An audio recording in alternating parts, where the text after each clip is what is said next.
Alright, for today I'm going to talk about Turtles All the Way Down by John Green. To give you an idea of how long this has been on my list, I got this book when I went to see his book tour last September. So it's been sitting next to my bed for almost a year before it finally got read. But that's life. So anyway, on to the book. It's about 286 pages, and it's a decently quickish read, I think. It takes place in just kind of modern day Indianapolis with following as a high school student, and kind of this little mystery of trying to figure out what happened to this really wealthy man in the town who disappeared when he was supposed to be arrested. So when I first heard a lot of people talk about this book and I'd read the description and everything, I kind of thought, oh yeah, it's this action, well, not necessarily action, but this adventure mystery type thing, and mental illness will kind of play a little portion. It'll affect Asa and how she acts, but it's not going to be the main focus. And in reality, the book is mostly focused on Asa and dealing with this mental illness, and the adventure mystery type thing to find this guy is pretty much the side story. It's the catalyst for what causes her to kind of reach a tipping point with her mental illness and addressing different things in her life, and also being just a teenager and feeling like she can't do normal teenage things.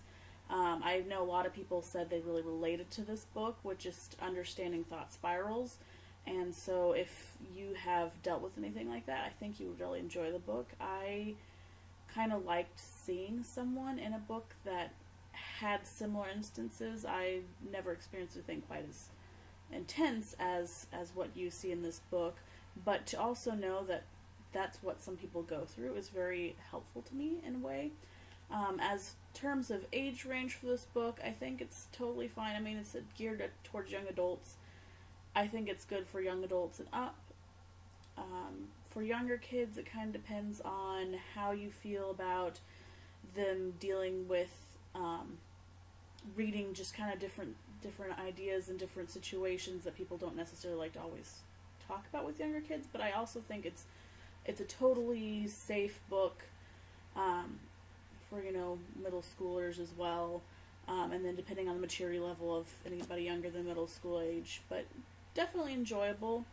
One thing I also really appreciated is at the very end, in the kind of closing thanks section, John Green actually puts out information for SAMHSA Mental Health Services, and I'm going to include that phone number in the description below as well, because it's true. If you are going through something, it can get better, and when you're going through medication and trying to find stuff, medication isn't there to make you happy all the time. Medication is there to help you function at the same neurotypical way as someone who doesn't need medication. It's just there so that instead of falling into some sort of thought cycle you can't get out of, that you can have a little bit of those thoughts, correct yourself, and then go about your day. But there's lots of different types of mental illness. So if you are struggling with anything, there is free help. Please get it.